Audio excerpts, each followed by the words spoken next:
누가복음 1장 34절과 35절 말씀입니다. 우리 같이 읽겠습니다. 마리아가 천사에게 말하되 나는 남자를 알지 못하니 어찌 일이 있으리까? 천사가 대답하여 이르되 성령이 내게 임하시고 지극히 높으신 이의 능력이 너를 덮으시니 이러므로 나실 바 거룩한 이는 하나님의 아들이라 일컬어지리라. 아멘. 지난 시간에 우리 무엇에서 알아보았습니까? 천사 가브리엘이 마리아에게 말한 예수님에 대한 설명을 통해서 어떤 것이었습니까? 예수님의 왕국의 끝은 없어질 것이라는 것이에요. 이것은 무엇을 얘기합니까? 예수님의 통치가 영원토록 계속된다는 것을 의미하고요. 더 나아가서요, 예수 그리스도의 통치를 받는 야곱의 자손들의 존재도 계속해서 이어질 거라는 얘기예요. 이것은 무엇을 얘기합니까? 이것을 이해하기 위해서는 하나님의 영원성, 하나님은 존재 그 자체가 끝이 없다는 것을 이해할 때 가능하다는 것이에요. 무슨 말씀이에요? 하나님과 관계된 것은요, 하나님이 영원하시기 때문에 그 관계된 것도 영원히 존속한다는 것이에요. 이것을 알게 우리 삶 속에 정말 내가 끝이 없는 하나님 나라의 백성이라면 어떻게 산다는 것이에요? 하나님과 관계된 것들, 끝이 없는 것들을 붙잡으려고 애쓴다는 것이에요. 하나님과 관계없는 끝이 있는 것들을 붙잡으려 하는 게 아니라 하나님과 관계되어 있는 것들을 붙잡으려 애쓴다는 것이에요. 그러니까 어떤 일을 합니까? 세상이 아니라 하나님 나라의 의와 나라, 하나님 나라와 의를 구하게 되어 있고요. 육신의 생각이 아니라 구원받은 영의 생각대로 살려고 애쓴다는 것이에요. 이런 삶이 세상에서 살다 보면 어떤 일을 합니까? 분명하게 알 수 있는 건요, 우린 죽지 않거든요. 우리의 죽지 않음이 어떻게 돼요? 생생하게 살아날 것이고, 그 다음에 뭐요? 우리가 붙잡지 않았던 것들이 하나, 둘, 끝이 있이 사라지는 것을 보게 된다는 것이에요. 여러분이 보았던 거, 내가 잡지 않아서 정말 다행이다는 것을 알게 하신다는 것이에요. 여기에 머무나요? 아니요. 영원히 끝이 없는 새 하늘과 새 땅이 우리에게 와서 우리도 거기서 계속해서 존속하는 것이, 그게 뭐라고요? 예수 그리스도가 통치하는 왕국의 끝은 없을 것이라는 의미가 된다는 것이에요. 이것이 있어서 그렇게 사는 사람들만이 어디 있다는 것이군요. 하나님 나라의 웅장 흐름 속에 있는 것이고요. 하나님 나라 웅장 흐름에 있다는 것은 뭐예요? 구원을 받은 자라는 것이에요. 그래서 우리가 지난 시간에 정말 내가 끝이 없는 삶을 살고 있는가, 끝이 있는 삶을 사는가를 점검해 보았습니다. 여러분, 한 주가 어떠셨어요? 여러분의 주 관심사가 어디 있던가요? 내가 추구하고 있는 것이, 물론 이 땅에 살면서 이 땅에서의 루틴하게 살고 있을 때 관심사가 있을 수 있습니다. 그러나 그 와중에, 그 중간중간에 여러분 마음에 무엇을 붙잡고 싶은 욕구가, 필요가 어디 있는지를 보시라는 얘기예요. 여러분, 끝이 있는 것을 붙잡으셨습니까? 끝이 없는 것을 붙잡으셨습니까?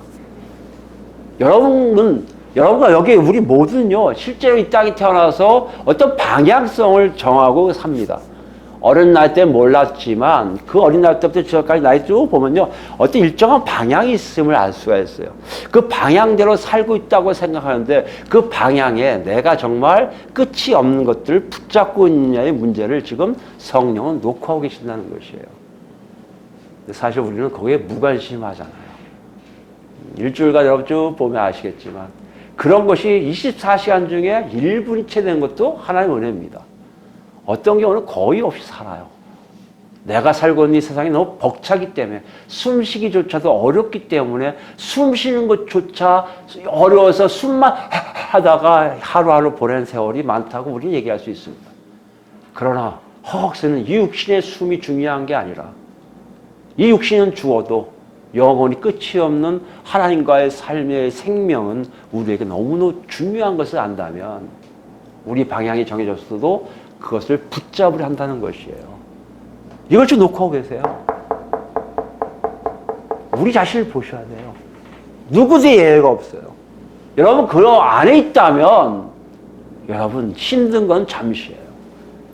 만약에 그 밖에 있다면 여러분 편한 건 더 잠시예요. 우리에게 주시는 하나님의 은혜, 노크 소리를 여러분과 제가 분명하게 들으시기 바랍니다. 안 들린다고요? 귀를 기울이세요. 안 들린다고요? 예수 영접하세요. 예수 만나세요. 안 들린다고요? 여러분 돌이키셔야 돼요. 잠깐만. 그래야만이 우리가 진정한 생명을 갖고 영원히 존재하는 존재로 살 수 있게 된다는 것이에요. 이걸 알았는데 왜 포기하실 거예요? 저는 바람이요. 여기 다 있는데 분명히 다 살았는데요. 우리 구원의 길로 간 사람이 있는데 누구는 저기서 심판의 자리에 서 있다면 잠시겠지만 마음이 굉장히 찢어질 것 같아요. 오늘 온 여기 온 식구들만이라도 다 같이 구원의 길로 갔으면 좋겠어요. 이것이 여러분 노크소리인 걸 기억하세요. 이게 울린다면 여러분과 저는 살아있습니다. 살아있다면 가셔야죠. 다 가길 바라요. 오늘 더 나갑니다. 34절 말씀 보시면요. 우리 성경에 없지만 헬라 성경에 접속사가 하나 있습니다. 항상 제가 얘기하는 접속사가 있다는 얘기는 굉장히 중요한 내용이 담기는데 이상하게 빠졌단 말이에요. 왜요? 그 중요한 의미가 뭐예요? 위의 것과 밀접한 연결이 되어 있다는 것을 얘기하는 접속사이기 때문입니다. 다시 얘기하면 위의 얘기가 무슨 얘기예요? 마리아에게 천사 가브리엘이 너 아이를 낳을 건데 그 아이가 어떤 아이인지를 잘 듣고 있었거든요. 근데 놀라운 사실일 거 아니에요. 어떻게 그런 사람이 내 아이가 된다고? 근데 갑자기 문득 마리아가 그거 하면서 생각나는 게 있다. 그래서 뭔가를 하는 게 3, 4절 내용이라는 것을 알리는 게 바로 접속사 대라는 얘기예요. 들었다가 잠깐만요. 갑자기 생각났습니다 하고 천사에게 말을 해요. 뭐라고 얘기합니까? 천사에게 말하는 나는 남자를 알지 못하니 어찌 이 일이 있으리까? 라고 되어 있는데요. 헬라 성경에는 이게 좀 뒤집어졌어요. 바뀌었습니다. 어떻게 되는 거예요? 어찌 이 일이 있으리까? 나는 남자를 알지 못합니다. 이 뜻이거든요. 근데 여기에 어찌 이 일이 있으리까 얘기가 정말 존재를 얘기해요. 이게 쉽게 얘기하면 어떻게 이것이 존재합니까? 이거예요. 뭐가 존재한다고요? 아이를 낳는 일이 어떻게 가능하다는 얘기예요. 왜요? 자기는 지금 남자를 알지 못한다고 되어 있어요. 이유를 얘기해요. 내가 남자를 알지 못한다, 알다는 얘기는요, 결혼을 얘기해요, 결혼 관계. 그럼 지금 결혼 안 한 상태입니까? 결혼한 상태예요. 결혼한 상태에 남편도 있어요. 근데 지금 어떤 기간이에요? 약혼 기간이에요. 약혼이라는 일정한 기간, 한 1년간 자기 아버지, 친정아버지 밑에서 보호를 받다가 결혼하는 그 관습 때문에 남편과 떨어져 있는 상태란 말이에요. 그러니까 마리아에게 궁금한 거예요. 그 사건이 언제 일어날지, 어떻게 일어날지가 궁금한 거예요. 내가 지금 정식적인 결혼한 것도 아닌데 내가 어떻게 아이를 낳는다는 거예요. 그러면 요셉 남편이 요셉이니까 결혼한 후에 1년 후에 낳는 겁니까? 2년 후에 낳는 겁니까? 이것이 궁금해서 물을 수도 있는 거예요. 어찌됐든 간에 지금 불가능한 상태인데 나에게 애가 나온다는 자체는 굉장히 마리아에게는 궁금한 정도가 아니라 이상하다고 느꼈을 거예요. 그래서 갑자기 이게 어떻게 존재합니까? 어떻게 가능한 얘기예요? 저 아직 결혼을 안 했는데요. 이렇게 얘기했다는 것이에요. 그럼 우리가 분명히 얘기하면 천사가 바로 대답하거든요. 35절에. 그러면 사가랴처럼 너 엘리사벳, 네 아내 엘리사벳 쪽에서 아이를 낳을 거야 하는 것이 우리가 기대하는, 마리아가 기대하는 일반적인 답일 거 아닙니까? 그렇죠? 당연히 결혼을 해야 아이가 나오니까. 당연한 수순인데 천사는 그렇게 얘기하지 않아요. 어떻게 얘기하고 있습니까? 성령이 내게 임하시고 됐어요. 여기 임하신다는 단어인데 원래 정확하게 하면요. 성령이 내 위에 오시고 뜻이에요. 성령이 오신다는 건 누구 위에요? 마리아 위에 오신다는 거예요. 그 다음에 어떻게 합니까? 지극히 높으신 이의 능력. 지극히 높으신 이가 누구라고요? 하나님이에요. 하나님의 능력이 어떻게 해요? 너를 덮을 거라는 얘기예요. 덮다는 이 단어가 이 당시 유대인들에게 분명히 알아요. 우리가 덮는 거 같이 커버라는 의미로 덮는 것처럼 보일지 모르지만 유대인들은 옛날부터 전해던 얘기하면 이 덮다는 표현을 독특하게 이해한다는 거예요. 어떻게 이해돼요? 광야 생활을 하는 조상들로부터 얘기를 들어요. 어떤 얘기를 듭니까? 성막에 있었는데 성막 위에 구름이 쑥 내려서 하나님이 덮으셔라는 개념을 얘기해요. 그리고 또 얘기해요. 백성들이 있으면 하나님이 그 백성들을 이렇게 덮으셔 이렇게 얘기해요. 이 덮다는 표현은 뭡니까? 하나님의 임재를 얘기해요. 그러니까 이 당시 유대인들이 덧붙였다는 얘기를 한다면, 지극히 높으신 능력이 마리아에게 임재한다는 뜻이에요. 이것을 알리기 위해서 아마 번역한 사람이 성령이 내게 임하시고로 번역한 것 같아요. 근데 원래 또 정확한 뜻은 뭡니까? 성령이 마리아 위에 오시고 지극히 높으신 이의 능력이 마리아에게 임재할 거라는 얘기예요. 근데 임재라는 얘기는 어떤 의미가 있을까요, 여러분? 하나님이 어떤 백성들과 함께 할 때 이유가 있잖아요. 오신 이유가 있을 거 아니에요. 그냥 있다 가시나요? 아니죠. 하나님의 계획을 통해 역사하시기 위해서 그들에게 임재하시는 거 아닙니까? 지금 성령이 오시고 그 성령을 얘기하는 지극히 높으신 능력 자체를 얘기한다면 성령과 함께 하나님의 계획이 지금 마리아에게 어떤 역사가 이루어지고 있다는 것이에요. 그게 집단이 아니에요. 공동체가 아니에요. 마리아 개인에게 일어났다는 것이에요. 그걸 얘기할 수는 없지만 뭔가 일어난 거예요. 뭐가 일어납니까? 뒤에 보니까요. 이름으로 나실 바 거룩한 이는 보니까 그런 일을 통해서 아이가 탄생한다는 것을 보여주고 있다는 것이에요. 이 사건은 되게 독특할 수밖에 없는 게 아니라 사가랴에게 얘기한 것과 완전히 다른 거예요. 세례 요한이 탄생하는 것과 예수 그리스도의 탄생이 완전히 다른 것을 얘기하고 있어요. 근데 신기한 건 뭡니까? 이걸 얘기하다 보면 마리아 입장에서 참 이해가 안 될 겁니다. 요셉과 결혼을 하지 않았는데 남자가 없는데 자기가 아이를 갖는다? 그 아이를 갖는데 그것도 내가 아직 결혼하지 않은 상태에서 한다? 이건 뭘 얘기합니까? 우리가 흔히 하는 처녀 잉태에 대해서 얘기한다는 것이에요. 남자 없이 아이를 갖게 되는 일 도저히 있을 수 없는 일이잖아요. 오늘날 유전자에 대한 복제를 통해서 짐승들이 나오고 하지만 그런 일을 아는 우리들도 쉽게 상식적으로 이해가 안 되는 게 남녀 관계가 아닌데도 아이가 탄생하는 경우가 아니겠습니까? 그렇다면 여기 마리아도 굉장히 이해가 안 됐을 거예요. 그러나 후반을 보니까 마리아는 그걸 인정하고 받아들이는 모습이 나와요. 그리고 나중에 정말 그런 상황이 사실적으로 드러나는 것을 볼 수 있습니다. 문제는요. 이것을 보고 있는 독자들의 입장이라는 거예요. 이것을 보고 있는 우리에 대한 것이에요. 이것을 어떻게 이해할 거냐는 문제예요. 이것을 어떻게 적용할 거에 대한 문제예요. 왜냐면요. 누가가 이렇게 기록했는데요. 사실 처녀인 마리아가 아이를 임신했다는 내용을 기록한 내용은요. 다 있을 것 같은데 사복음서에 다 있지 않습니다. 마가와 요한은 기록하고 있지 않아요. 어디에만 있습니까? 마태와 누가에만 있다는 얘기예요. 어떻게 보면 이 처녀 잉태에 대한 개념은 어떤 면으로 보면 독자들이 이해하지 못할 수 있는 놀라운 것이 있는 것 같아요. 그걸 생략하고 그 나머지를 얘기한 이유는 예수 그리스도의 현존하고 있으면서의 상태를 얘기한 게 마가와 요한이에요. 어린 시절 하도 얘기하고 있지 않아요. 근데 마태는요, 이렇게 얘기하고 있는데 이것처럼 누가처럼 자세하게 설명하고 있지는 않아요. 그냥 성령으로 잉태했다고 얘기를 끝내버려요. 그리고 그 잉태된 것이 어떤 사건과 맞물려 있냐면 유대인들이니까 이사야서 7장에 나오는 처녀가 잉태하여 아들을 낳으리니 그래서 임마누엘이 하나 그 내용을 그대로 가져온 게 마태복음 1장에 있음을 우리가 발견합니다. 뭘 얘기합니까? 이 사건을 이사야 선지자를 통한 하나님 함께 하신 사건으로 그냥 얘기해 버려요. 근데 누가는 그것도 생략해 버리고요. 순수하게 아이가 탄생하는 과정을 그대로 기록하고 있음을 보여주고 있다는 것이에요. 여기 보면 누가만이 갖고 있는 독특한 의도가 있을 거라는 얘기예요. 독자들에게 이건 너희들이 알아야 돼 하고 전달하는 메시지가 있다는 것이에요. 그것을 우리도 동일하게 받고 있다는 것이에요. 그것이 무엇인가를 알면은 우리가 이것을 어떻게 이해하고 적용할 것인가를 정확히 알 수 있다는 것이에요. 그 초점을 우리가 정확하게 들여다보자는 거죠. 여기 보니까요. 그 과정을 아주 자세하게 설명하고 있는데 거기에 중심이 누구예요? 성령님과 지극히 높으신 이의 계획이에요. 지극히 높으신 이의 계획과 성령의 역사에서 아이가 탄생했다는 얘기를 이렇게 들으면요.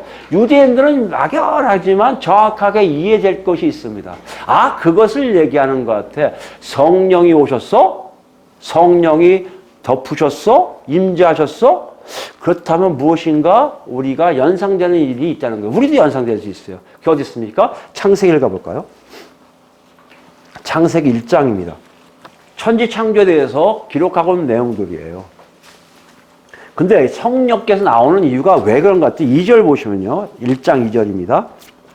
땅이 혼돈하고 창세기입니다. 맨 앞장이에요. 1장 2절. 땅이 혼돈하고 공허하며 흑암이 깊음 위에 있고 하나님의 영은 수면 위에 운행하시니라고 하나님 영이 등장해요.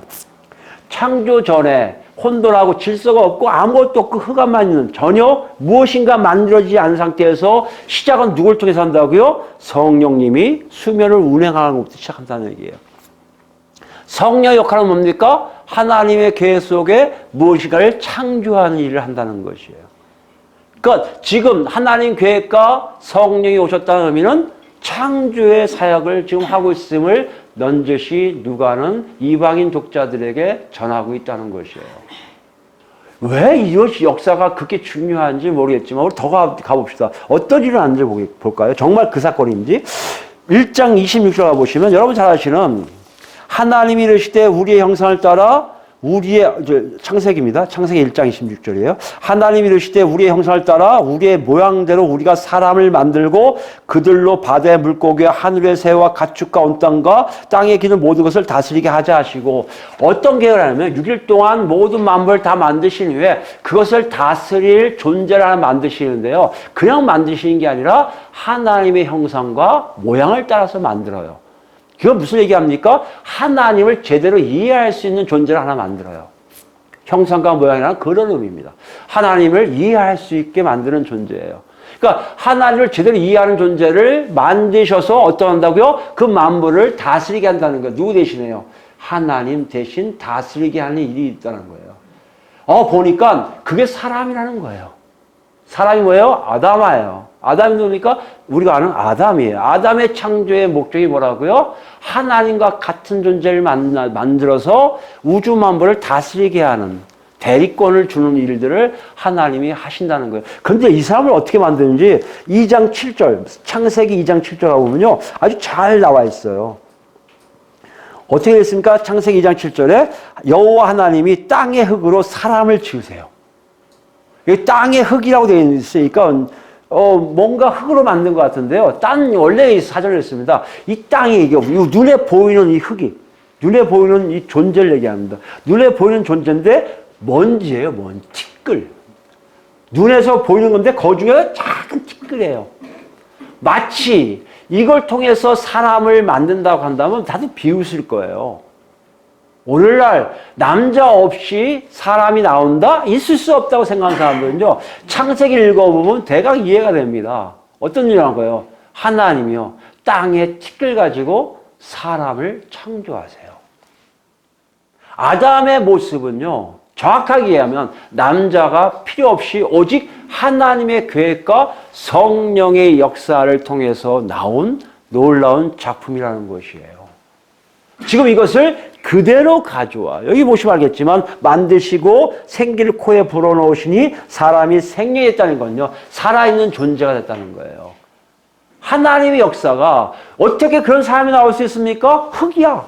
티끌이야. 눈에 보이지 않는 티끌로 이렇게 만들 수 있다는 얘기는 뭐예요? 하나님의 계획과 성령이 역사하시면 사람도 창조되었음을 안다는 거예요. 그럼 본문에 오시면요. 지금 그걸 얘기하는 거 아닙니까? 남편이 없는데요.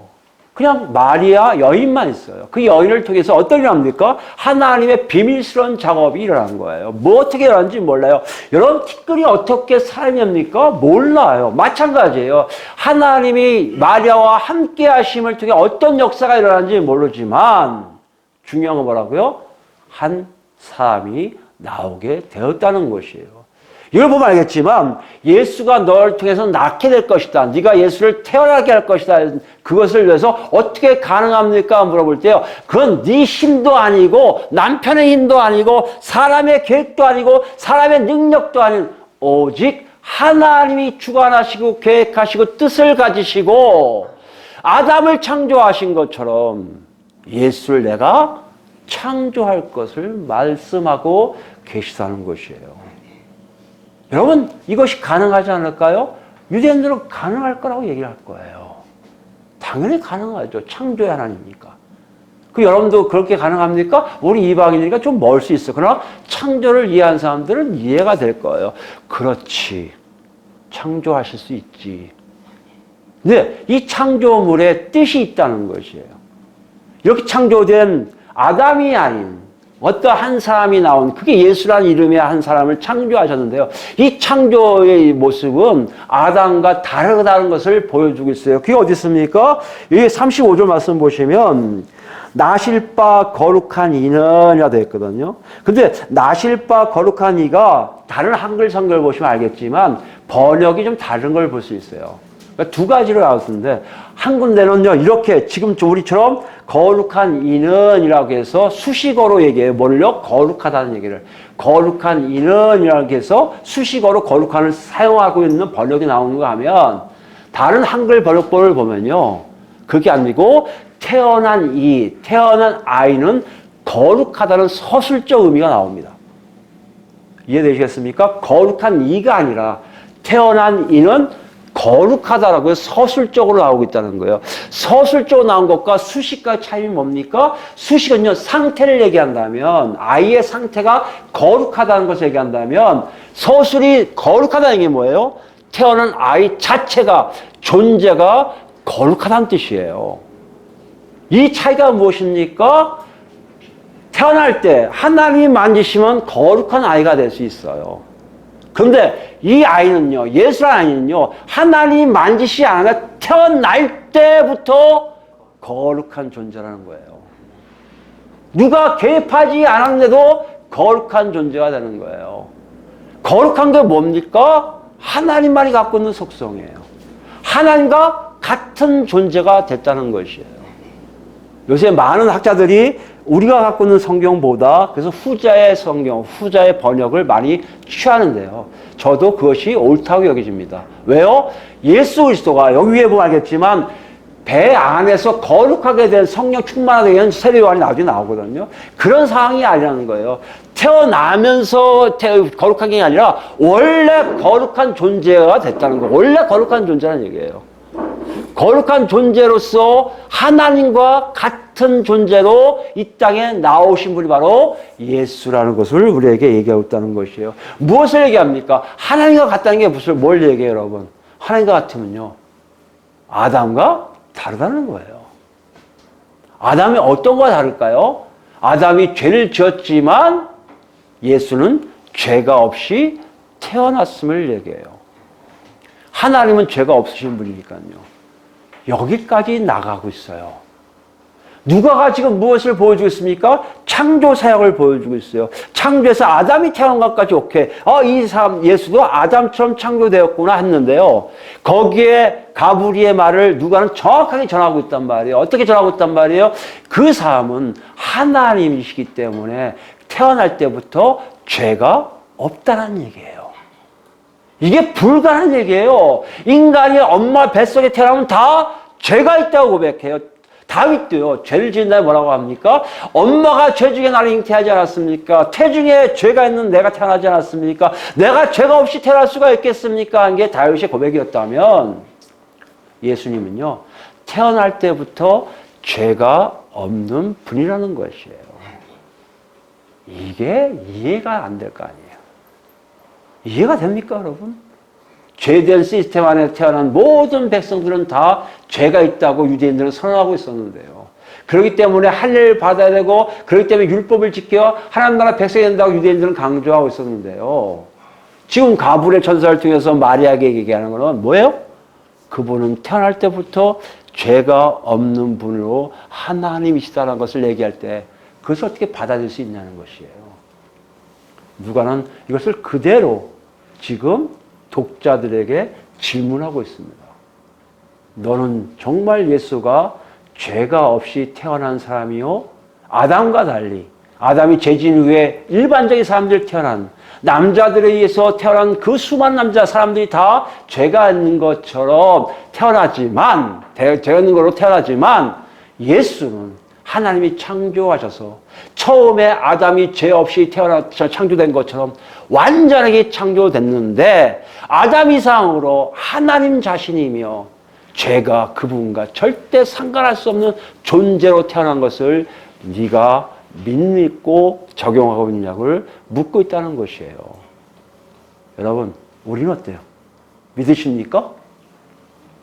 처녀 잉태는 그것을 말하고 있어요. 처녀 잉태는요, 죄가 없으신 하나님이신 완벽한 사람이 이 땅에 태어났음을 얘기하는 거예요. 참 어려워요. 그래서 아마 딴 사람들도 많이 얘기 안 했을 거예요. 오늘날은 이것이 정말 무시될 뿐만 아니라 우습게 여길 거예요. 이거 얘기하는 사람은 다 바보로 여길 거예요. 과학이 발전해서 이제 우주도 많이 왔다 갔다 하는 시대가 왔는 상황에서 무슨 하나님의 존재가 있는 것도 이상한데, 태어난 아이가 그렇지 않고 죄가 없이 태어났다? 운명의 모든 것들이 다 다르다 우리하고 이해가 됩니까? 이해가 되지 못할 거예요. 그럼 여러분과 저는 그걸 믿고 계십니까? 그것이 왜 믿어져야죠? 왜 중요하죠? 안 믿고 살면 안 되는가요? 예수님이 죄가 있는 건 무슨 상관입니까? 여러분, 안식교가요. 여호와 증인이랑 모르겠지만 안식교도 마찬가지예요. 요한복음 1장 1절 그 말씀에 사람이 됐다는 거, 우리가 똑같이 했다는 걸 얘기해요. 우리같이 얘기해요. 우리같이. 그 뭐와 똑같은 거예요? 요한이 쓴 거예요? 죄가 있는 거와 똑같이 얘기해요. 그렇게 얘기하는 이단들도 있어요. 교묘하게. 예수님은 죄가 있는 존재야. 우리와 너무 똑같아. 그렇기 때문에 우리의 모든 것을 다 아시는 분이야 라고 얘기해요. 아니요. 예수님은 그렇지 않음을 지금 누가는 독자들에게 묻고 있고요. 독자들이 그것을 받아들이고 있는지를 확인하고 있고요. 이게 점점 우리에게도 왔어요. 지금 현대 살고 우리에게도 동일하게 물어봐요. 예수가 죄가 없이 태어난 완벽한 사람인 것을 네가 믿느냐라고 묻고 있다는 것이에요. 여기에 대한 여러분 답은 무엇입니까? 한국교회는 그에 대해서 묻지 않아요. 물어보지도 않아요. 그냥 단순하게 처녀로 잉태한 것만 얘기해요. 동정녀 마리아에게서 나시고 이걸 끝내버려요. 동정녀 마리아가 어떤 의미인지를 얘기하지 않아요. 그냥 그렇게 태어난 거 알아? 남자 없이 태어난 거 알아? 알고 있습니다. 끝나는 게 참 많은데 그것이 어떤 의미로 오는지를 얘기하지 않고 있다는 것이에요. 왜 이것이 중요합니까? 이것을 제대로 알고 있다면 여러분과 제 삶이 어떻게 가고 있는지를 정확히 가고 있다는 것이에요. 무슨 말씀입니까? 하나님이 왜 이렇게 예수님을 이 땅에 그런 방식으로 태어나게 했냐는 문제예요. 죄가 없이 하나님 직접 역사에서 인간인 여인을 통해서 태어나게 하신 이유가 뭐냔 말이에요. 그렇다면 거기에 분명한 우리의 삶의 모습이 그대로 믿었다면 드러나고 있어야 할 거 아닙니까? 그 사실을 믿고 있다면 나오는 결과치와 그 사실을 안 믿었을 때 나오는 결과치가 다르게 나와야 될 거 아니에요. 누가는 지금 독자들에게 또 우리에게 그것을 질문하고 있는 거예요. 너희가 만약에 그것을 믿는다면 이렇게 있는 거 알지? 우리는 이렇게 하는 거 알지? 그걸 구별짓고 있다는 것이에요. 정말 그럴까요? 그러면 아십니까? 구별짓고 있는 거? 그게 뭐냐고. 수없이 많은 사람들이 죄 있는 예수를 믿어도 아무렇지 않게 선하게 살던데요. 잘 살던데요. 아니요. 그건 우리가 보는 눈이고요. 분명하게 하나님 눈에는 달라져 있음을 알아요. 차이가 분명하게 나면 알 수 있어요. 그게 어떻게 할 수 있습니까? 누가가 누구에게 영향을 받았다고요? 사도 바울에게 영향을 받았죠. 이방인 독자들은요, 대부분 사도들의 가르침과 사도들의 편지를 다 교환하고 있었을 거란 말이에요. 어떻게 보면 누가와 이방인 독자들은 이 한 구절을 통해서 다 이해가 됐을 거예요. 창조돼서 나온 그분. 그분이 죄가 없으니까 내가 어떤 삶을 살고 있는지 알 거예요. 여러분 아세요? 우리에게 자꾸 질문하잖아요. 각자의 질문하면요. 알 것 같으면서 몰라요. 모를 것 같으면서 알아요. 그거야! 이렇게요. 그만큼 우리는 지금 예수 그리스도를 그렇게 믿고 있지를 않아요. 예수 그리스도를 그렇게 믿으면요. 그런 삶을 살 수밖에 없게 하나님이 인도하신다니까요. 성령님이 가만 안 놔두세요. 그렇게 가게 만드세요. 그래서 이걸 확증지으세요. 뭘 확증진다고요? 예수는 죄 없이 태어난 유일한 사람이라는 것이에요. 그게 어떻습니까? 로마서 가볼까요? 여러분 이 내용을 자세히 보시고요. 이 글대로 살아야지가 아니라 내가 어디서 막혀서 이렇게 살지 못하고 있지? 이거에 놓고서를 들으셔야 돼요. 예수를 내가 영접했다면, 예수님의 죽으심과 부활되심의 복음을 내가 받아들였다면 여러분이 분명히 보셔야 돼요. 내가 어디서 막혔을까? 거기서 다시 시작하셔야 돼요. 그건 전혀 그게 없었다면요. 지금 이 순간에 여러분은 예수를 만나야 됨을 필요하다는 것을 아셔야 돼요. 간청하셔야 되고 매달리셔야 되고 그분만이 나를 그렇게 만드실 수 있음을 알고 달려가셔야 돼요. 그렇지 않고는 절대 여러분 이 상태가 될 수가 없음을 우리가 안다는 거예요. 로마서 5장입니다. 14절부터 볼까요? 그러나, 였죠? 5장 14절입니다. 로마서. 아담으로부터 모세까지 아담의 범죄와 같은 죄를 짓지 아니한 자들까지도 사망이 왕로 사였나니 아담은 오실 자의 몽이니라. 무슨 말이에요? 아담의 죄에 의해서 다 영향을 받을 수밖에 없다는 거예요. 근데 15절이에요. 그러나 이 은사는 그 범죄와 같지 아니에요. 이 은사, 이 선물은 누구 때문에요? 아담이 오실 모형, 아담을 모형으로 하는 어떤 진짜 원형이 있단 말이에요. 아담을 모습을 보면서 느꼈던 것을 원형을 통해서 해결할 수 있는 거예요. 아담이 죄 지어서 다 죽었잖아. 이걸 아는 사람들은 이 원형 때문에도 또 다른 사실을 알게 된다는 것이에요. 이것이 누가가 얘기하고 싶은 거예요. 아담 창조할 때 창조 역사에 죄 지어서 우리가 죄에 의해서 억어되고 통제되고 지금 이렇게 엉망으로 살고 있는데 예수 그리스도를 하나님이 만드셨단 말이야. 왜 만드셨는지 알아? 그 예수님 때문에 우리가 또 그같이 다른 삶을 살게 되어 있기 때문에 걸 보여주고 있다는 것이에요. 그래서 나오는 얘기가 15절이에요. 그러나 이 은사는 원형에 의한 선물은 그 범죄와 같지 아니하니 곧 한 사람의 범죄를 위하여 많은 사람이 죽었은즉 더욱 하나님의 은혜와 또한 한 사람 예수 그리스도의 은혜로 말미암는 선물은 많은 사람에게 넘쳤느니라. 무슨 말이에요? 아담 때문에 많은 사람들이 죽은 것처럼 그 예수 그리스도의 은혜가 많은 사람들에게까지 영향을 쫙 줬다는 얘기예요. 그걸 계속하고 있습니다. 16절 또 이 선물은 범죄한 한 사람으로 말미암은 것과 같지 아니하니 심판은 한 사람으로 말미암아 정죄에 이르렀으나 은사는 많은 범죄로 말미암아 의롭다 하심에 이릅니다. 이거는 의롭다 함에 대한 것이가 나중에 설명할게요. 이건 좀 딴 거 얘기할 수 있습니다. 17절이에요. 한 사람의 범죄로 말미암아 사망이 그 한 사람 통해 왕노로 타였은즉 한 사람의 범죄가 누구예요? 아담의 범죄로 말미암아 사망이 그 아담을 통하여 왕로 탄단 말이에요. 죄가 들어와서 사망이 일 수밖에 없기 때문에 모든 사람들은 다 죽을 수밖에 없는 삶을 살게 된다는 것이에요. 이것이 아담의 죄에 의한 거라면 예수 그리스도의 원형을 통해 또 다른 삶이 있을 거 아니에요. 그걸 얘기하고 있다는 얘기예요. 더욱 은혜와 의의 선물을 넘치게 받는 자들은 한 분 예수 그리스도를 통하여 생명 안에서 왕노하게 된다는 거예요. 그러니까 예수 그리스도를 믿으면요, 그 모형이었던 아담의 죄 때문에 죽음으로 가는 것처럼 이 원형 실제 이 안에 있으면요, 생명이 사망이 아닌 생명 안에서 살게 되어 있다는 것이에요.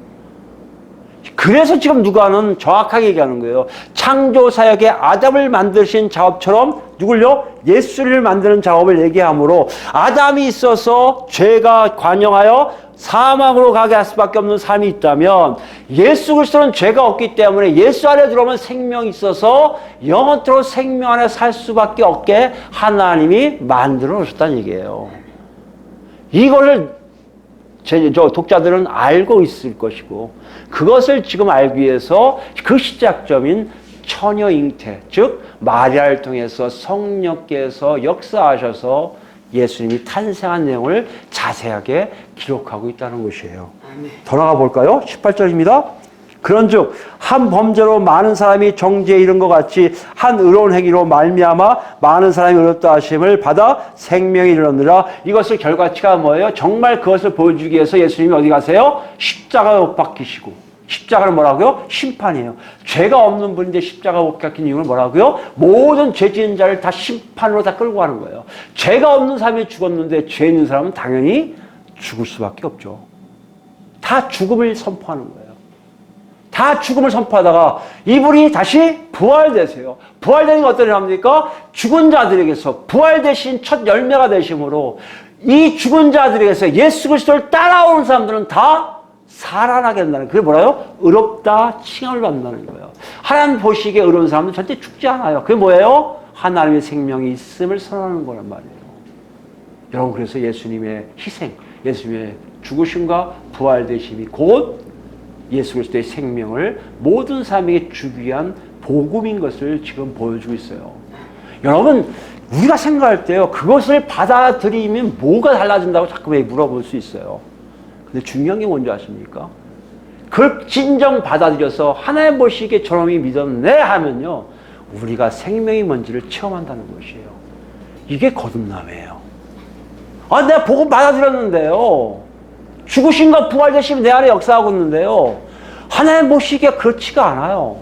그런 사람들은요, 아무리 때려서도요, 변화가 없어요. 내가 교회 아무리 오래 다녀도요, 변화가 없어요. 생명이 없기 때문에 그래요, 여러분. 이게 하나님의 창조 사역의 놀라운 비밀이에요. 분명히 예수님을 만드실 때 그걸 다 머릿속에 알고 계신 거예요. 내가 창조한 내 아들이 육신을 갖게 되는 이 역사함. 야, 놀랍다, 놀라워. 그리고 이 아들이 탄생한 후에 이 아들이 죽고 부활되고 승천하여 성령을 보낼 때 그의 행위 자체, 행적에 십자가의 죽으심과 부활되심을 믿는 사람들, 정말 그것이 맞군요, 맞아요 하고 받아들이는 사람들에게 하나님이 쏙쏙 들어가셔서 그들의 삶을 그들도 모르는 삶으로 확 집어넣으신다는 거 아니에요. 여러분, 이게 구원이에요. 이게 예수 믿는 거예요. 이게 예배당에 와서 예배 드리는 이유란 말이에요. 이거 없이 예배 드리면 하나님이 나한테 복 주실 거야, 기쁨 주실 거야, 감사하게 할까? 착각하지 마세요. 그런 사람들은요, 끝이 있기 때문에 끝나버려요. 우리 뭐가 중요합니까? 내가 정말 그렇게 됐는지를 보셔야 돼요. 어떻게 봐야 한다고요? 아담의 죄에 살고 있다가 하나님이 만드신 예수 그리스도 안에 들어와 생명 안에 살고 있음인지를 확인하셔야 된다는 얘기예요. 이게 없으면 여러분 죄송하지만 아무리 내가 뭔가를 해도요, 여러분 끝이 있고요, 생명이 없고 사망이 있고 여러분 앞에 영원한 심판이 놓여 있을 거예요. 놓고 하시잖아요. 그래서 제가 아까 얘기했잖아요. 우리는 왜 예수님이 그렇게 처형 잉태했다고 하는데 그것이 우리 삶 속에 와닿지가 않을까? 우리는 생명의 삶을 살지 않아서 그래요. 그걸 제대로 믿었다면 우리는 분명히 생명의 삶을 살게끔 누가요? 내가 아닌 성령이 우리를 막 휴업하고 있을 거예요. 안 살면 괴로울 거예요. 안 살면 갈등이 있을 거예요. 우리는 여러분 갈등이 있습니까? 내가 예수를 제대로 안 믿었는데요, 애통한 적 있습니까? 없잖아요. 왜 없어요? 여러분 예수를 제대로 안 믿어서 그래요. 성령이 여러분한테 회짓고 이렇게 비틀고 아프게 할 이유가 없어서 그래요. 여러분 정신 바짝 차리셔야 돼요. 내가 예수를 잘 안 믿는데요, 내 안에 갈등이 없고 애통이 없다? 내 안에 심한 어떤 몸부를 칠 수밖에 없는 어떤 아픔이 없다? 여러분 지금 죄송하지만 예수 믿는 거 아니에요. 예수를 믿으면요, 예수를 잘못 믿으면 성령께서 가만히 있지 않아요. 자꾸만 흔들어 놓으세요. 여러분 삶이 지금 힘드십니까? 어렵습니까? 혹시 하나님이 놓고 하시는 거 아닐까요? 귀 기울이셔야 돼요. 귀 기울이고요, 그 노크 소리 따라서 사세요. 안 늦었어요, 아직은요. 심판이 아직 않았기 때문에.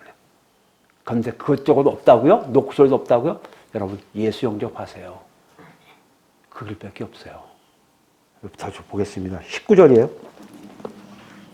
한 사람이 순종하지 아니하므로, 누가요? 아담이 순종하지 아니하므로 많은 사람이 죄인 된 것 같이 한 사람이 순종하면, 누가요? 예수님이 순종하심으로 십자가에 죽으시고 부활되심으로 많은 사람이 뭐요? 의인이 되리라. 아담이 했던 일처럼, 아담 때문에 죄가 싹 들어온 것처럼 예수님 때문에 뭐가요? 생명이 인류에게 오게 되었음을 안다는 거예요. 그럼 어떻게 할 수 있습니까? 6장 3절이에요. 6장입니다. 로마서 6장.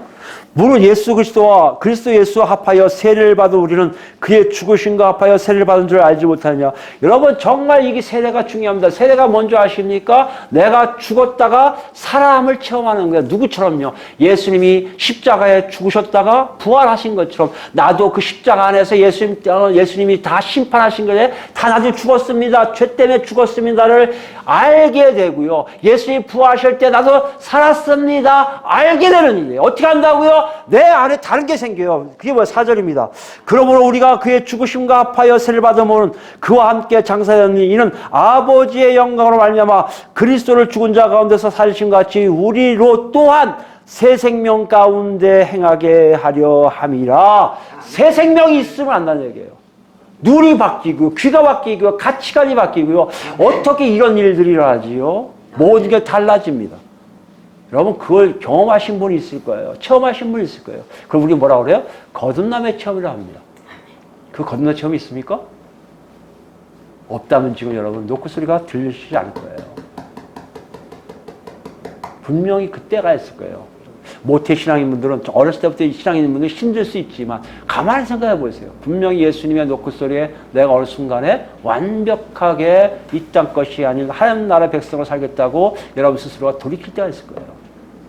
그때가 바로 거듭남의 시기입니다. 지금 얘기하고 있잖아요. 5절이에요.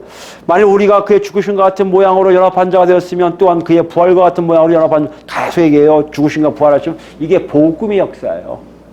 왜 십자가에 돌아가셨고 왜 부활되셨는지 이 사건 하나 가지고 그게 있었네? 정말 그러네? 와 믿게 되네 할 때 갑자기 나도 모르는 새 생명의 역사가 성령을 통해 일어난다는 것이에요. 여러분 이 역사를 여러분과 제가 받았다면 은혜예요. 은혜. 여러분이 뭐 잘나서요? 여러분이 뭔가를 했기 때문에 금식했기 때문에 노력했기 때문에 내가 어렸을 때부터 찬양을 열심히 했기 때문에 그런 거 아니에요. 그런 사람 특징이 뭡니까? 이게 왜 이렇게 가능하지? 누구처럼요? 마리아가. 어떻게 그것이 가능해요? 의뢰받은 자거든요. 여러분께서도 의뢰받은 자이기 때문에 가능한 거예요. 그 역사가 분명하게 여러분과 저 안에 있을 거라고 분명히 말씀하고 계십니다. 여기 보세요. 6절입니다. 우리가 알거니와 우리의 옛사람이 예수와 함께 십자가에 못 박힌 것은 죄의 몸이 죽어 다시는 우리가 죄에 대해 뭐요? 종노하지 아니하려 함이니 이는 죽은 자가 죄에서 벗어나 의롭게 하심을 얻었습니다. 만일 우리가 그리스도와 함께 죽었으면 또한 그와 함께 살 줄을 믿노니 이는 그리스도께서 죽은 자 가운데서 살아나셨음에 다시 죽지 아니하시고 사망이 다시 그를 주장하지 못할 줄 알미로다. 그가 죽으심은 죄에 대해 단번에 죽으심이요 그가 살아계심은 하나님께 대하여 살아계심이니 이와 같이 너희도 너희 자신을 죄에 대하여 죽은 자요 그리스도 예수에서 하나님 대하여 살아있는 자로 여길지라. 무슨 말이에요? 아는 것은요, 우리가 죄에서 벗어남을 알아요. 죄에서 벗어났다고 우리가 죄를 안 짓는다는 얘기입니까? 죄를 안 짓기 시작한다는 얘기예요. 여러분이 갖고 있는 죄성이 있습니다. 없을 수 없어요. 가장 끈덕진 걸 아마 여러분 죽기까지도 있을 거예요. 육신이 없어질 때까지 있을 거예요. 그런 신기한 게 뭔지 아십니까? 다른 죄들은 하나, 둘, 넷 떨어진 걸 느낄 거예요. 과거는 남한테 짜증도 많이 했던 사람들이 짜증이 줄어들 것이고요. 과거 남을 막 해코지 하려고 했더니 그 해코지가 줄어들 것이고, 남에게 불이익을, 나한테 이익이 있다고 하는 사람들이 그것을 포기하게 될 것이고요. 내 스스로의 삶이 점점 죄성이 아닌 하나님 닮아가는 삶, 생명의 삶이 뭔지를 알게 된다는 것이에요. 그게 표현이 겸손하고 온유하고 절제하고 기쁨이고 감사하고 사랑이고 긍휼이고 자비고 이런 것들이 나오기 시작한다는 것이에요. 그동안 우리가 얘기할 수 없었던 일들을 하나둘 맺혀 있음을 우리가 발견하게 된다는 것이에요. 그게 뭐요? 새 생명 가운데 있음을 얘기한단 말이에요. 12절에요. 그러므로 너희는 죄가 너희 죽을 몸을 지배하지 못하게 하여 몸의 사욕에 순종하지 말고 또한 너희 지체를 불의의 무기로 죄에게 내주지 말고 오직 너희 자신을 죽은 자 가운데서 다시 살아난 자 같이 하나님께 드리며 너희 지체를 의의 무기로 하나님께 드리라. 우리 삶이 하나님께 드려진 삶이 된다는 거예요. 과거를 몰라요. 여러분과 제 삶 속에 진정 어느 날 순간 한번 집에 가서 생각해보세요. 혼자 조용히 있을 때 내게 예수가 없으면 내가 어떤 삶을 살았을까를 한번 생각해 보세요. 상상이 가는 일들이 일어납니까? 여러분 죄송하지만 예수를 믿은 게 아니에요. 그 예수가 없이 내가 살았다? 도저히 내 인생의 얘기를 할 수가 없다 하십니까? 여러분 예수를 믿은 거예요. 그렇다 여러분 생각하셔야 돼요. 여러분 정말 예수에게 위해서 하나님께 여러분의 삶을 드리고 계십니까? 그게 새 생명이에요. 과거는 할 수 없었던 일이에요. 어떻게 하나님이 누구신 줄 알고 합니까? 하나님이 살아계신 걸 모르잖아요. 근데 희한하게요. 살아계신 입을 아는 게 아니라 실제로 눈앞에 보이지 않지만 다른 사람이 아버지가 어머니가 내 친구가 내 가족들이 살아있는 것처럼 바로 내 옆에서 살아서 같이 하심을 내가 알게 된다는 거 아니에요. 그렇기 때문에 그분을 위해서 내가 살아가게 된다는 것이에요. 하기 싫은 것도 할 수 있고요. 하고 싶은 것도 안 하게 된다는 것이에요. 왜요? 내가 그렇게 새 생명 가운데 갔기 때문이에요. 이 모든 일이 왜 일어난다고 여러분? 예수님을 하나님이 죄 없는 사람으로 완벽한 사람으로 만드셨기 때문에 가능한 거예요. 만약에 그분이 없었다면, 그분이 십자가에 못 박히고 부활되시지 않았다면 우리는요 그렇게 살 수가 없음을 깨닫는 자는요 예수 그리스도의 천여잉태가 정말 사실이고 진리인 것을 알고요. 우리는 못 봤지만 하나님이 성령을 통해 내려오셔서 마리아를 통해서 우리는 모르는 놀라운 일을, 정말 비밀스러운 일을, 하나님만 하실 수 있는 일들을 했기 때문에 예수가 이 땅에 탄생한 것을 우리는 이해할 수만 있을 뿐만 아니라 그런 하나님을 찬양하게 된다는 것이에요. 왜요? 내가 지금 바뀌었기 때문에. 내가 지금 그렇게 살고 있기 때문에. 내가 새 생명 가운데 있기 때문에. 지금 누가는 그걸 묻고 있어요. 여러분 거꾸로 생각하지 마세요. 천여잉태 믿어 안 믿어? 어려워? 동정녀 마리아에게 나신 걸 믿어 안 믿어? 믿어요. 됐어. 이게 아니란 말이에요. 너 지금 제대로 살고 있어? 너 제대로 사는 게 왜 사는 것 같아? 예수님이 그렇게 태어나셨. 맞아. 이게 사도신경의 고백이고 우리의 신앙의 고백인데 한국교는 거꾸로 얘기하는 거 아닙니까? 지식을 자꾸 알는 거 아니에요. 꼭 마치 구원파처럼 너 배웠어 안 배웠어? 알았지? 구원. 너 됐어? 통과. 이거 아니란 말이에요, 여러분. 우리 삶을 통해 하나님과 관계가 분명히 있는 사람들에게 얘기하시는 메시지예요. 이런 사람들은 또 더 나갈까요? 고린도전서입니다. 고린도전서 15장. 15장은 부활장이죠? 고린도전서 15장 283페이지 있습니다. 45절입니다. 고린도전서 15장 45절. 기록된 바 첫사람 아담은 생명이 되었다 함과. 이거 아까 누가 얘기한 거예요? 아까 2장 7장 창세기 2장 7장 나왔잖아요. 생명이 된지라 이거 얘기하거든요. 첫 아담은 살아있는 존재가 되었다 함과 같이 마지막 아담은 누구예요? 예수님이세요. 왜 마지막 아담이라 했을까요? 다시는 여러분 아담과 같은 존재가 창조되지가 않아요. 사도 바울이 계시를 통해서 안 거예요. 그거를 누가에게 얘기했을 것이고 이방인 독자들에게 얘기했을 거예요. 아담을 창조한 것처럼 마지막 아담 예수를 창조하세요. 그 다음에 제3의 아담 안 나와요. 이게 다 가짜들이에요. 내가 아담이다. 내가 제3의 아담. 이거 골 때리는 얘기예요. 마지막 아담을 표현하는 것입니다. 다시는 그런 창조가 없을 거라는 얘기예요. 그 마지막으로 만드신 그 아담이 바로 살려주는 영이라는 얘기예요. 살려주는 영이 뭡니까? 아담은요, 생기를 풀어 살았다면 이 마지막 아담, 예수는요, 살게 해준다는 얘기예요. 생명을 준다는 얘기예요. 예수를 만나면요, 살게 돼 있어요. 왜요? 태어난 그분이 바로 하나님이시기 때문에. 태어난 그분이 바로 거룩하신 분이기 때문에. 태어난 그분이 죄와 상관없이 이 우주 만물을 창조하시고 다스리는 그분 자체이기 때문에. 그렇기 때문에 마지막 아담은 살려주는 영이 되는 거예요. 예수 그리스도에 의해서 살게 되는 역사들이 막 일어나는 거예요. 여러분이 예수를 믿었다면요, 여기에 있는 거지. 나 교회 와서 직분 받았으니까 살아있는데, 왜 그거 아니에요. 내 안에 정말 하나님이 주신 놀라운 생명이 있음을 안다는 것이에요. 아까 로마서 6장에 얘기했듯이 죄와 멀고 하나님과 가까워진 삶을 내가 살 수밖에 없고요. 예수님 없이는 도저히 내 인생을 얘기할 수 없는 삶이 될 수밖에 없는 그 인생이 곧 예수 그리스도를 탄생에 대한 우리의 결과치라는 얘기예요. 40절 볼까요?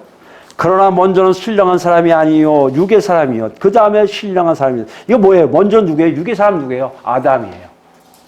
죄 지어서 육의 사람이 있다면 그 다음 누구예요? 마지막 아담 신령한 사람이에요. 영적인 분이에요. 하나님이 아시는 거예요.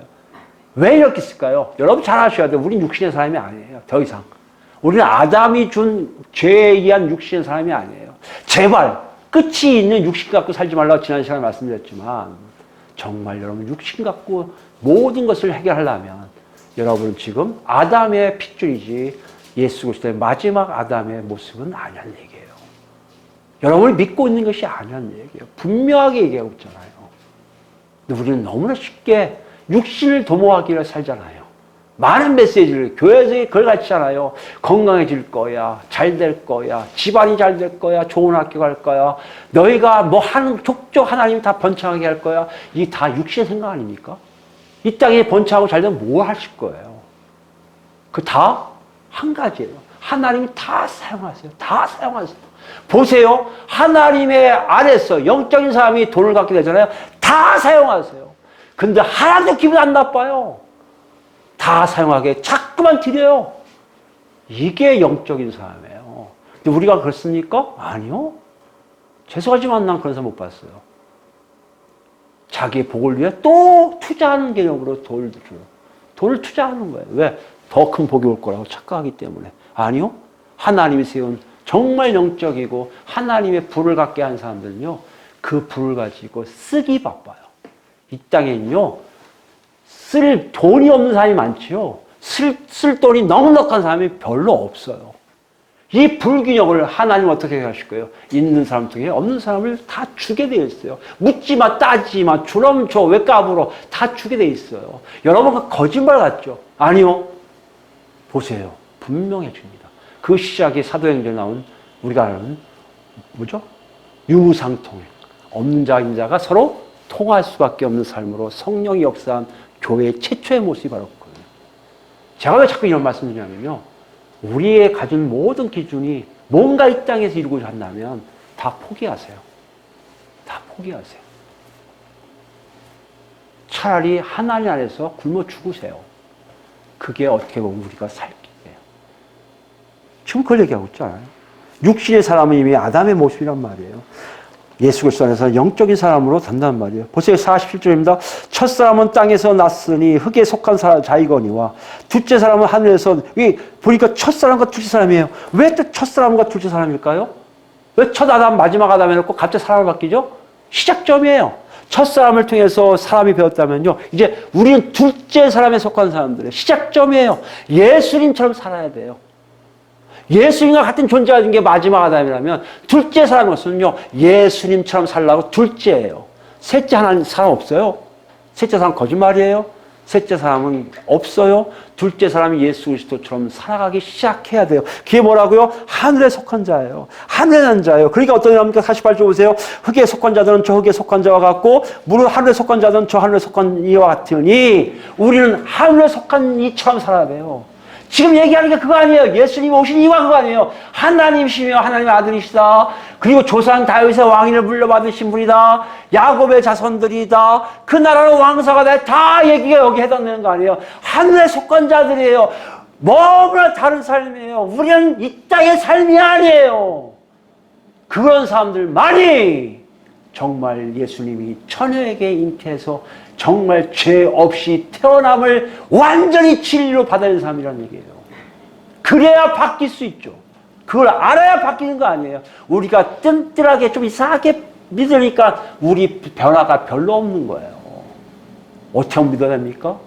순종해야죠. 따라가야죠. 정말 여러분 삶이 하나님의 일에서 가야죠. 하늘에 속한 영이라면 정말 그걸 따라가 벌써야죠. 내가 자비롭지 않은데 어떻게 해요? 성령이 이끌려 한 번 해봐야죠. 바로 옆에 사람들 서로 사랑해봐야죠. 미워하는 사람들에게 원수에게 정말 사랑을 베풀어 봐야죠. 내가 갖고 있는 거 한번 써봐야죠. 이런 일들을 왜 하나님을 시키십니까? 우리가 하늘에 속한 자인지 아닌지 확인하기 위한 거 아니겠어요?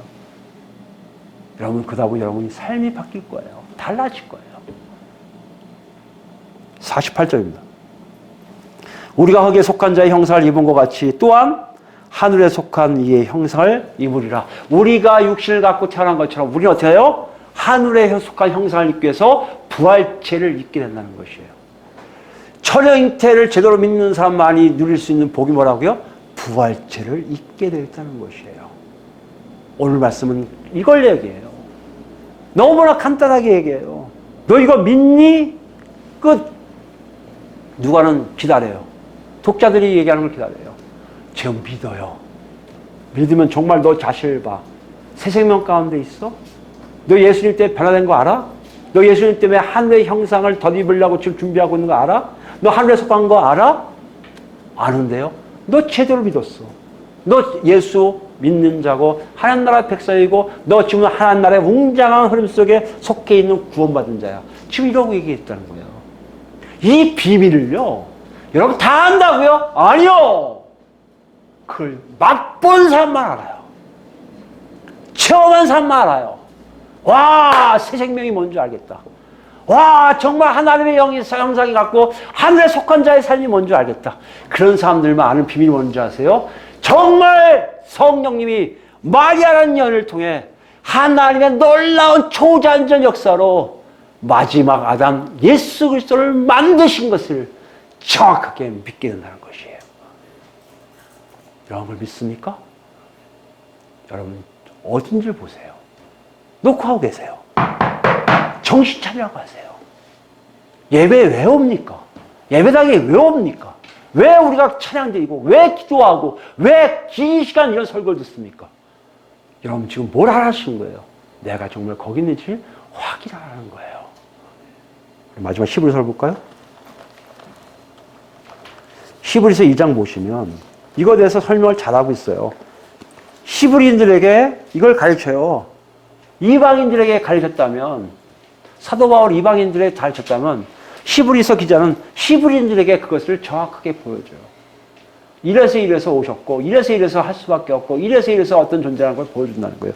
2장 14절입니다. 히브리서 2장 14절. 히브리서 2장 14절. 자녀들은 혈과 육에 속하였음에 그도 또한 같은 모양으로 혈과 육을 함께 지니심은 왜 육신을 갖고 오셨다고요? 왜 마리아를 통해 나올 수밖에 없다고요? 하나님의 자녀될 사람들이 다 혈과 육이 있기 때문이에요. 여러분과 저를 살리기 위해서요. 여러분과 저에게 새 생명이 뭔지를 맛보게 하시는 거예요. 아니면 정말 아담처럼 마리아도 필요 없어요. 그냥 다시 티끌로 마지막 아담을 만드셨을 거예요. 근데 안 하셨어요. 여러분, 이게 여러분과 저를 위한 거예요. 죄된 시스템 안에 허우적거리면서 무엇이 된장이고 고추한지 모르고 살고 있는 우리에게 진정 하나님 나라가 뭔지 알게 하시기 위해서 하나님이 한 번 더 수고하신 거예요. 마리아와 널 와. 내가 너한테 신비한 일을 할 거야. 알았지? 널 통해서 예수가 나올 거야. 저 결혼 안 했는데요. 괜찮아. 내가 할 거야. 너도 알 거야 이제. 그리고 나온 게 예수 아니에요. 여러분과 저를 위한 거예요. 혈과 육에 속한 우리를 구원하시려고 하셨단 말이에요. 갑자기 넘어갔네요. 그게 뭡니까? 그 다음에 모양으로 혈과 육에 함께 지니심은 죽음을 통하여 죽음의 세력을 잡은 자 곧 마귀를 멸하시면 무슨 말이에요? 여러분과 제가 묶여있는 세력이 뭔지 아는 거예요. 마귀가 뭡니까? 불순종을 얘기하는 거예요. 마귀를 멸한다니까 그 존재를 다 없앤다는 게 맞아요. 나중에 다 제거하세요. 그러나 더 중요한 게 뭐예요? 불순종의 삶에서 순종의 삶으로 변화시키겠다는 거예요. 혈과 육이 있는데요. 순종이 가능합니까? 가능하지 않았거든요. 그래서 율법이 있었고요. 제사가 있었단 말이에요. 유대인 잘 알아요. 그때 히브리 기사 얘기하는 거예요. 이젠 필요 없어. 왜? 그분이 그렇게 오셔서 혈과 육을 오셔서 마귀를 멸하실 거야. 이제 순종의 삶으로 네가 갈 거라고 말한다는 거예요. 또요. 15절이요. 죽기를 무서워함으로 한평생 매어 종로 사는 모든 자를 도와주려 함이라. 사망에 묶여서 아무것도 못해요. 뭐 안 하면 무서워서요. 오히려 죄에 빠져요. 너 이거 안 하면 할게요. 죄 종로 살 수밖에 없는 삶을 완전히 죄하고 끌어버리니까요. 죽음도 무서워하지가 않게 돼요. 여러분 죽음이 무섭습니까? 아직 죄하고 연결이 있어서 그래요. 죽음이 안 무섭습니까? 왜 안 무섭습니까? 여러분 배포가 있어서요? 그런 분이 아니고 내가 죽으면 눈 뜨면 바로 예수님 계시기 때문에 그거 아는 사람들은요. 죽음 무섭지 않아요. 단 지금 있는 가족들하고 헤어지기 때문에 섭섭한 것뿐이죠. 여러분 생각해 보세요. 죽음이 무섭습니까? 종로 살 거예요. 다시 죄의 종로로서 살 거예요. 아니란 말이에요, 우리는요. 자, 16절입니다. 이는 확실히 천사들을 붙들어 주려 하심이 아니요. 보세요. 오직 아브라함의 자손을 붙들어 주려 하심이라. 유대인들에게 너희 아브라함 자손이라면 너희 붙들려고 하신 거야. 우리는요, 야곱의 자손이에요. 야곱의 자손들, 이방인들, 유대인들 아닌 그 무리들을 다 구원시키려고 하시는 거야. 여러분 이해되십니까? 그 작업이 없으면요, 우리가 그렇게 변화되지 못했을 거예요. 여러분 제가 변화됐습니까? 그 일이 사실이에요. 진리예요. 그렇기 때문에 여러분이 믿을 수밖에 없어요. 그 비밀을 알기 때문에 믿을 수밖에 없단 말이에요. 내가 천영이렇게 믿고 싶지 않아요.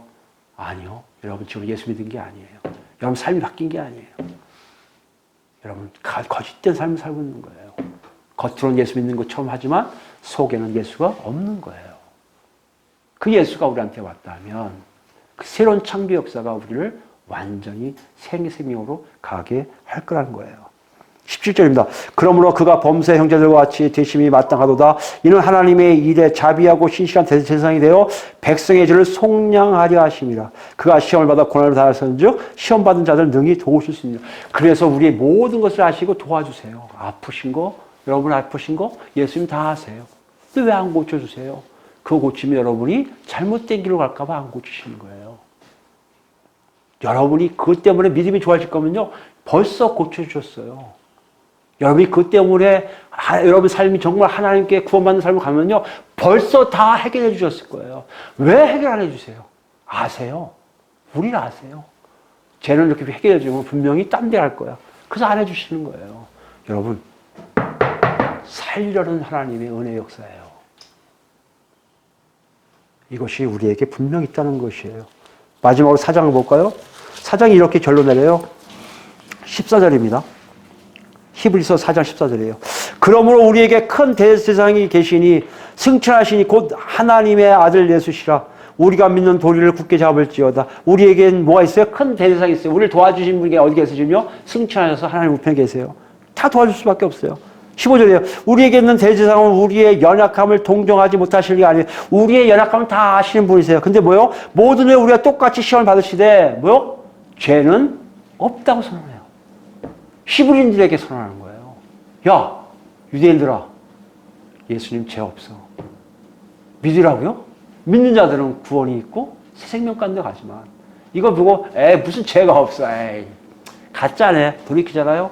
여러분 죄송하지만 구원도 없고 새 생명도 없고 우리는 죽음에 무서워서 죄의 종로 탈 수밖에 없다는 것이에요. 그걸 좀 얘기하고 있어요. 16절입니다. 그러므로 우리는 긍휼을 하심을 받고 때를 따라 돕는 은혜를 얻기 위하여 은혜의 보좌 앞에 담대히 나갈 것이니라. 그러므로 우리가 어떻게 한다? 은혜의 보좌, 하나님 계신 곳에 늘 나가면서 살고 있다는 것이에요. 이것이 뭔 얘기예요? 예수님이 마지막 아담으로 나오신 결과치라는 얘기예요. 만약에 이것이 있다면요, 여러분과 저는요, 지금 예수님을 제대로 믿을 뿐만 아니라 우리가 입에 고백할 거예요.